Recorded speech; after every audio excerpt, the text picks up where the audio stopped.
Night has always been the right time for ancient questions, not because the answers are hidden in darkness, but because silence makes us honest. Long before documentaries, before museums, before the idea of mystery as entertainment, ancient people looked at the same night sky you do now and wondered, who are we? Why are we here? What happens when life ends? They didn't ask these questions dramatically. They asked them because survival demanded meaning. And somehow, thousands of years later, we are still listening. When we hear the phrase ancient mysteries, modern culture often rushes toward spectacle, lost civilizations with impossible technology, secret knowledge erased by history, hidden truths they don't want you to know. But ancient mysteries were rarely sensational to the people who lived them. They were practical, symbolic, human. Stone circles weren't built to shock the future. Burial rituals weren't performed to confuse archaeologists. Myths weren't written to hide secrets. They were written to explain the world gently, before science had words. The mystery wasn't meant to be solved. It was meant to be lived with. Ancient people did not separate the world into normal and mystical. The river had a spirit because it fed them. The mountain mattered because it endured longer than any human life. The sun was sacred because without it, nothing survived. This wasn't ignorance, it was intimacy. They didn't dominate nature, they negotiated with it. And when they didn't understand something, they didn't invent wild answers. They created stories that could hold uncertainty. Stories that said, it's okay not to know everything. Many ancient mysteries feel mysterious today, not because they were secret, but because we forgot how to think like ancient humans. We expect efficiency. They valued alignment. We demand explanations. They accepted symbolism. We want final answers. They lived inside ongoing questions. When ancient texts speak of gods, cycles, or other worlds, they are often describing psychological and natural realities, not literal spectacles. A descent into the underworld wasn't a physical place. It was grief, winter, loss, transformation. A rebirth wasn't magic. It was survival, healing, continuing. This is why ancient mysteries still pull at us. Not because they promise hidden power, but because they remind us of something modern life often denies, that meaning does not require certainty. that wisdom can exist without explanation, that not everything sacred needs to be decoded. Some things are meant to be felt, not solved. In this series, we will walk carefully. We will look at ancient sites, symbols, rituals, and beliefs, not as puzzles to crack, but as conversations across time. We will ask, what problem were these people trying to solve? What fear were they calming? What truth were they trying to live with? And most importantly, what part of us still needs the same answers? Because ancient mysteries do not survive because they are unsolved. They survive because they still speak. And tonight, we begin listening again. Chapter 2: Stone, Sky, and Patience. Why ancient structures took generations to build. There is a quiet misunderstanding we carry into the past. We assume ancient people built the way we do now: fast, efficient, goal-oriented, impatient for results. But ancient structures tell a different story. They were not built for completion. They were built for continuity. When you stand before Stonehenge, the question usually asked is how. How were the stones moved? How were they lifted? How was it engineered? But the deeper question is why so slowly? Stonehenge was not built in a single lifetime. It was shaped, altered, abandoned, resumed across hundreds of years. The people who began it knew they would never see it finished. And that was the point. Ancient builders were not chasing legacy. They were participating in time. To them, a structure was not an object. It was a process, a conversation between ancestors, the living and the unborn. When a child helped carry a stone, they weren't contributing to a project. They were entering a lineage. At Göbekli Tepe, massive carved pillars rise from the earth, older than agriculture, older than cities, older than writing. There is no evidence of kings, no signs of hierarchy, no proof of centralized power. Yet the stones are precise, intentional, symbolic. This tells us something radical. Meaning came before convenience. Ritual came before settlement. Purpose came before permanence. People gathered not because they were forced, but because the place mattered.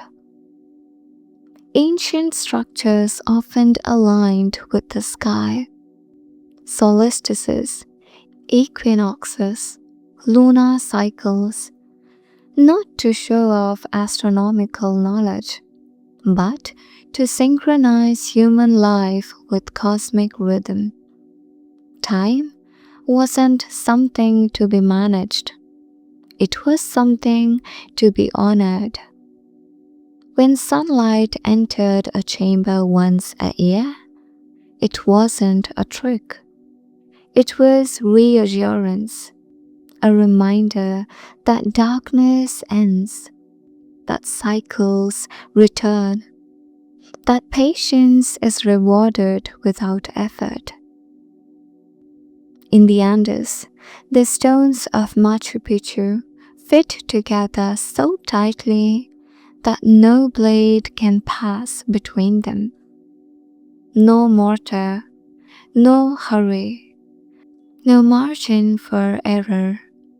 Each stone was shaped to meet the next, not standardized, but listened to. This wasn't inefficiency, it was respect for material.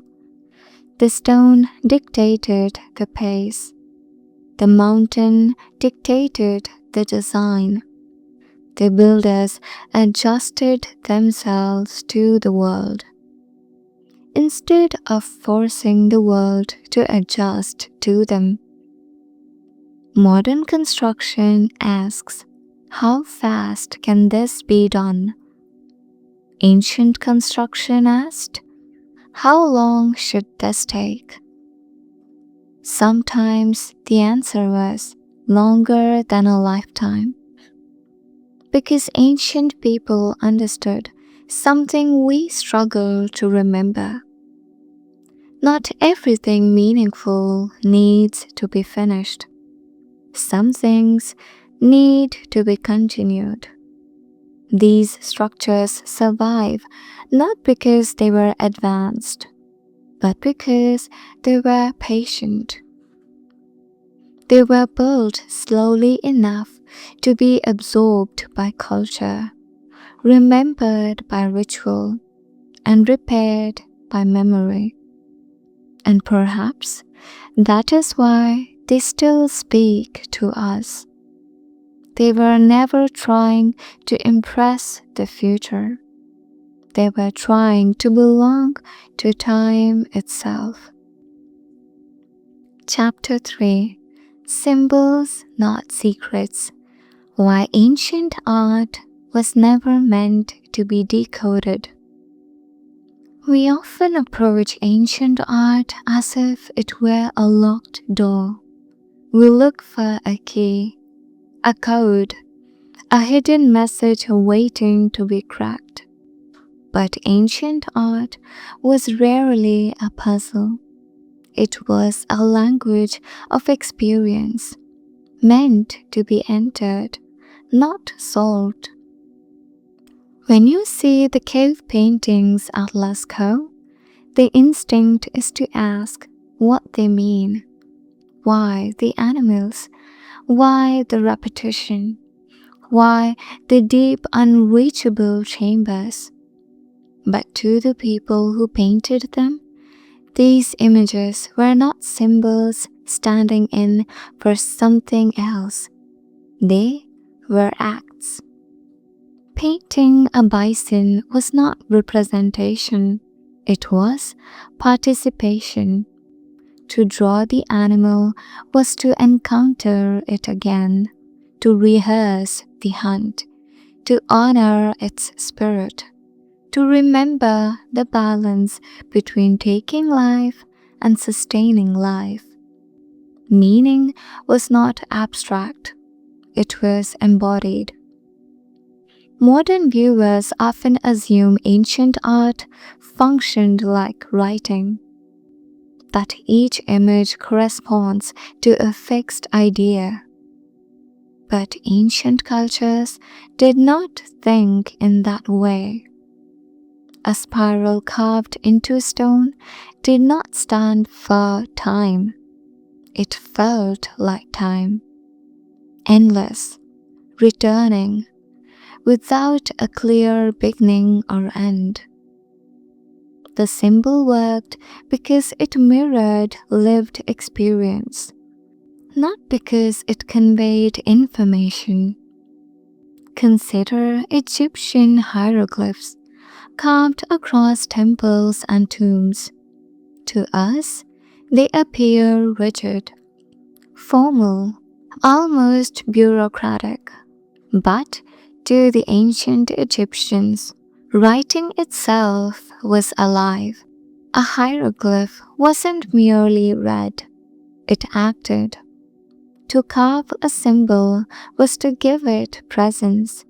To erase one was to diminish reality.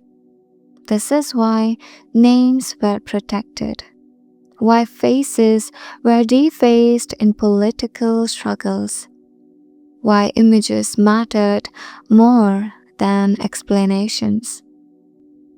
The image was the thing. Across deserts, mountains, and riverbanks, petroglyphs repeat similar forms: hands, animals, circles, lines, human figures with raised arms. Different continents, different cultures, similar gestures. Not because they shared secrets, but because they shared bodies. The same sun burned their skin, the same fear stalked their nights. The same joy arrived with rain, birth, and survival. Symbols arise naturally when humans live close to nature. They are not invented, they are discovered. One of the great mistakes of modern interpretation is assuming ancient art was incomplete, that it failed to explain itself.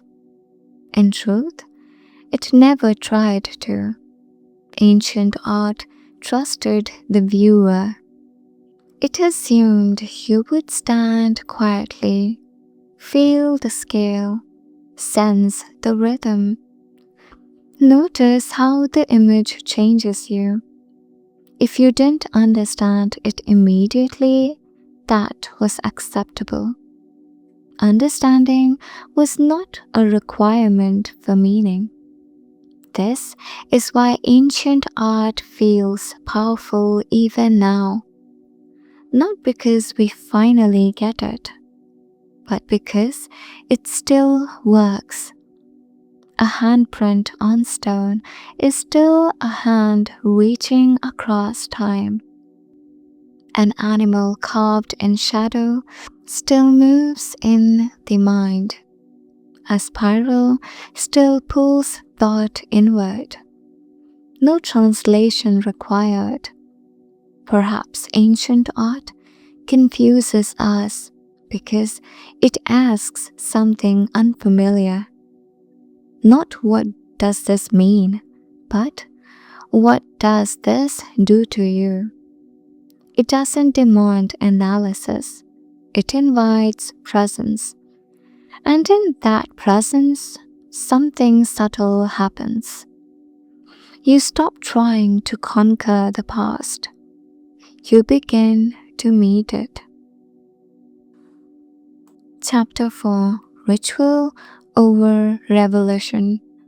How ancient practices calmed fear without answers. Ancient people did not expect the world to explain itself. They expected it to be unpredictable. Storms arrived without warning. Illness took the young and spared the old. Crops failed. Rivers flooded. Loved ones vanished into death. The question was not, why did this happen? The question was, how do we live with it? And the answer, again and again, was ritual.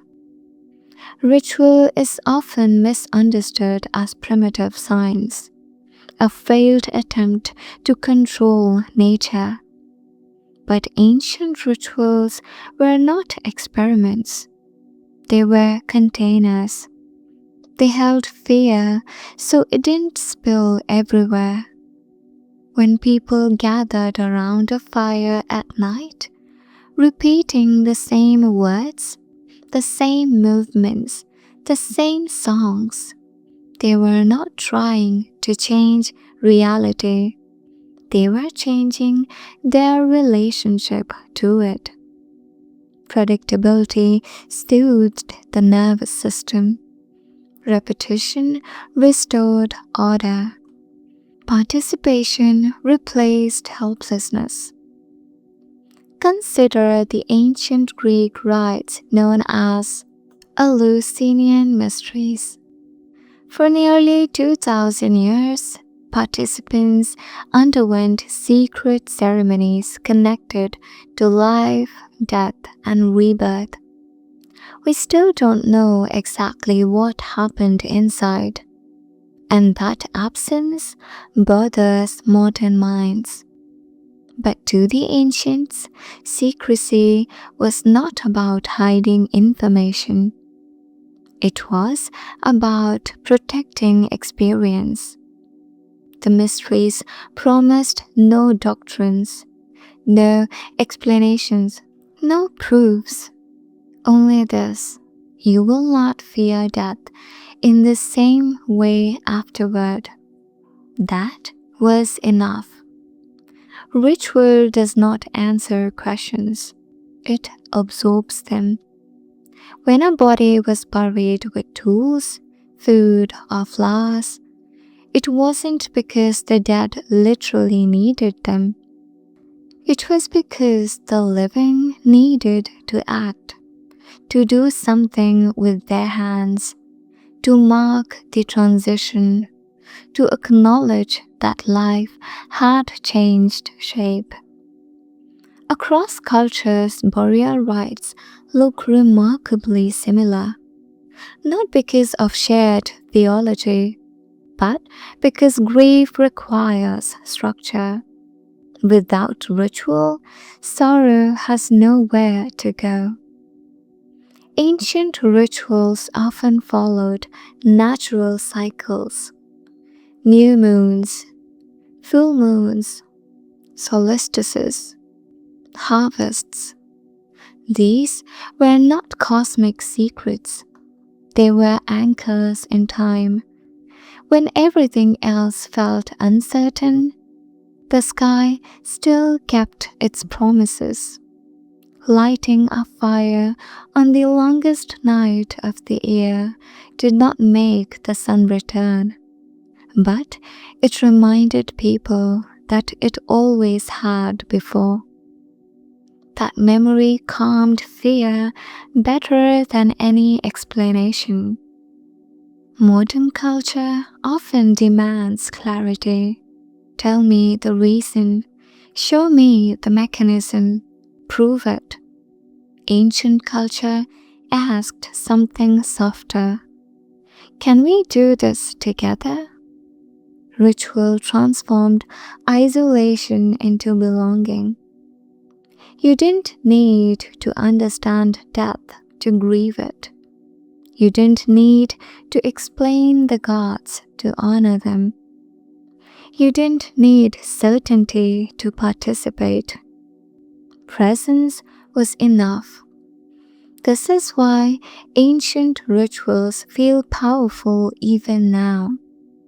Not because they reveal hidden truths, but because they address something timeless: human anxiety in the face of the unknown. Ritual says, you are not alone. This has happened before. There is a way to carry this. No spectacle required, no revelation promised, just continuity. Perhaps the greatest ancient mystery is not about what rituals meant, but why we abandoned them. We replaced shared ceremony with private anxiety, collective rhythm with individual explanation. And in doing so, we lost a skill ancient people had mastered: living well without final answers. Chapter 5: The sky wasn't a map to power. Why ancient astronomy was about humility. When ancient people looked up at the sky, they were not looking for domination. They were looking for orientation.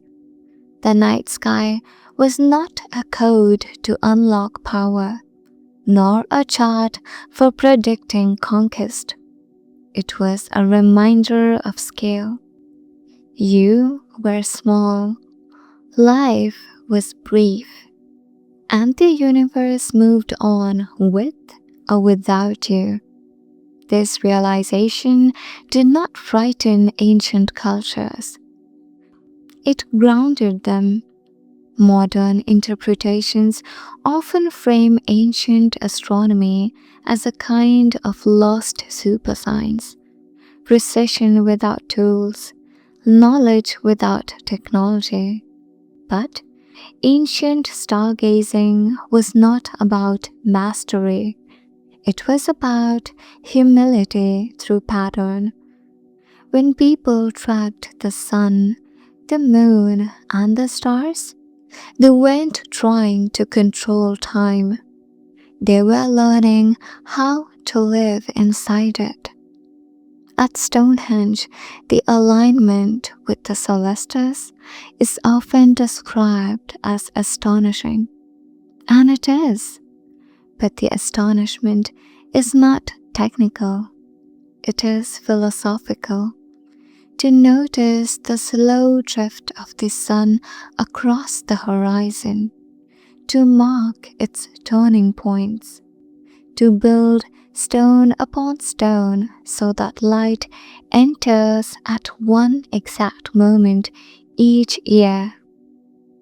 This requires patience across generations, and patience often comes from accepting that you will not own the result.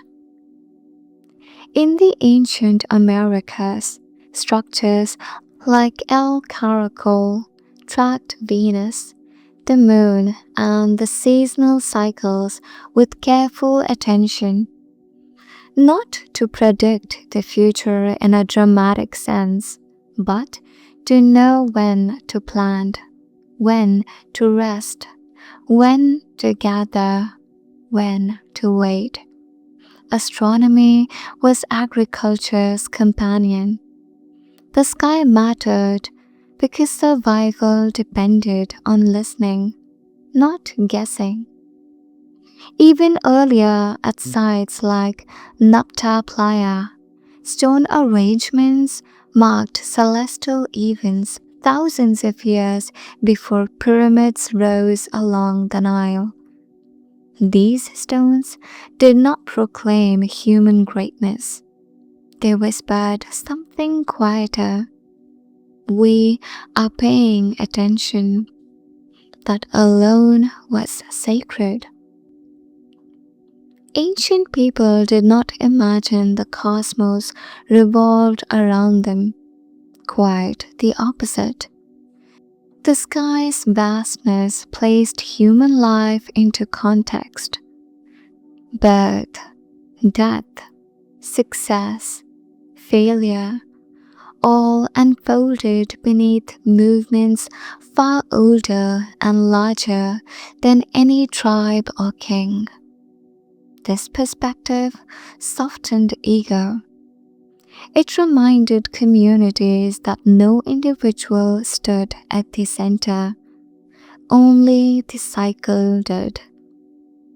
Today, we often treat the sky as data, distances, mass, velocity, radiation. Ancient cultures treated it as relationship. The moon affected tides, fertility, mood, and ritual. The stars carried stories, not instructions.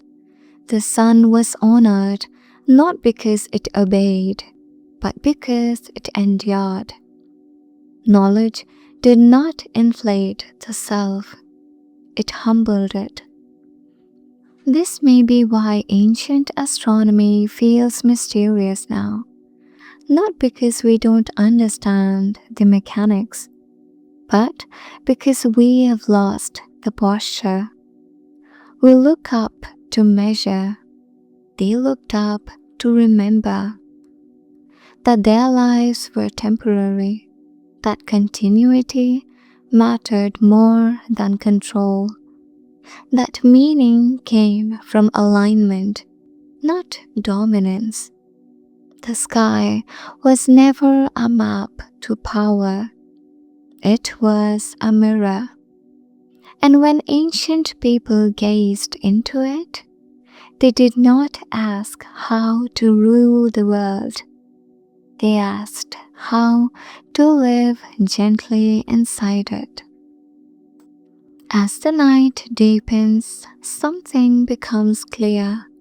Ancient mysteries were never waiting for the right generation to solve them. They were waiting for the right posture to approach them. Not curiosity that rushes, not intellect that conquers, but attention that slows. The people who built stone circles, carved symbols into caves, aligned their lives with the sky. They were not trying to outsmart the universe. They were trying to belong to it.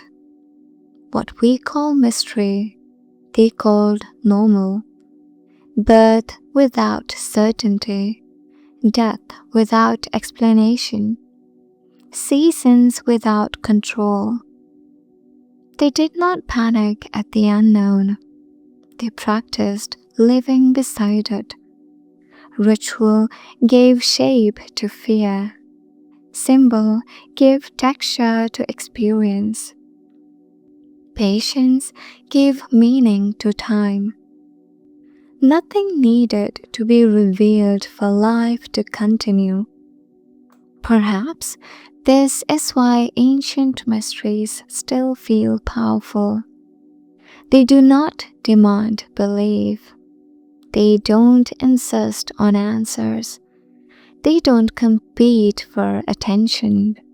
They wait quietly, like stones that outlast names, like stories told so often they become breath, like the sky moving slowly regardless of who is watching. Modern life trains us to resolve everything, to explain, to define, to finish. But ancient cultures understood something gentler.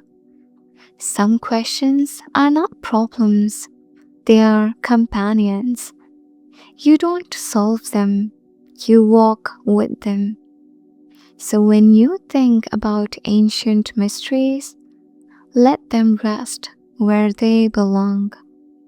Not as puzzles to crack, not as secrets withheld, but as reminders that humans have always lived without certainty, that meaning doesn't require proof, that wisdom can be quiet, and that sometimes the most profound understanding comes not from knowing more, but from needing less.